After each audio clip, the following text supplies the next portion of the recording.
In this video, you'll learn how to speed up a clip in your timeline in a clean, controlled way so your edit looks polished and intentional. We'll go from a regular clip to a faster version, and I'll explain what each setting actually does so you know exactly what's happening to your footage.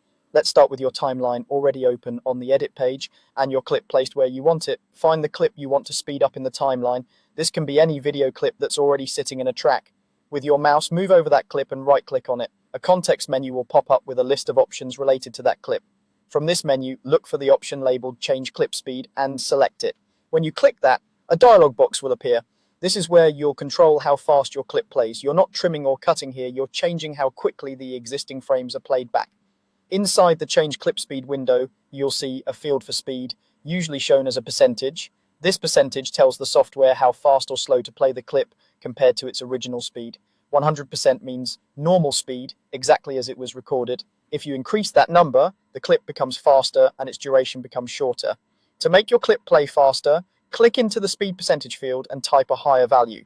For example, setting it to 200% will play the clip twice as fast as normal. That means a 10-second clip will become about 5 seconds long. If you set it to 400%, it will play 4 times as fast, shrinking that same 10-second clip down to roughly 2.5 seconds. You can experiment with different values depending on how dramatic you want the speed up effect to be. Now, before you confirm the change, look for a checkbox labeled Ripple Sequence. This option controls what happens to the rest of the timeline when your clip gets shorter. If you turn on Ripple Sequence, the timeline will automatically close up the gap created when the clip shrinks. Everything after that clip will move earlier to stay attached, keeping your edit tight with no empty space. If you prefer to keep everything else in the timeline exactly where it is, leave Ripple Sequence unchecked. In that case, when your clip becomes faster and shorter, a gap will appear after it.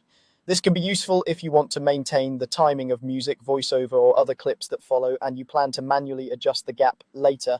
Once you've set the speed percentage and decided whether or not to ripple the sequence, go ahead and click the change button to apply your settings. The dialog box will close and you'll see your clip in the timeline shrink in length if you increase the speed. That visual change confirms that the speed adjustment has been applied. Now play back the clip in the timeline, you'll notice it runs faster with the motion sped up according to the percentage you chose. If it feels too fast or not fast enough, you can always right-click the clip again, choose Change Clip Speed.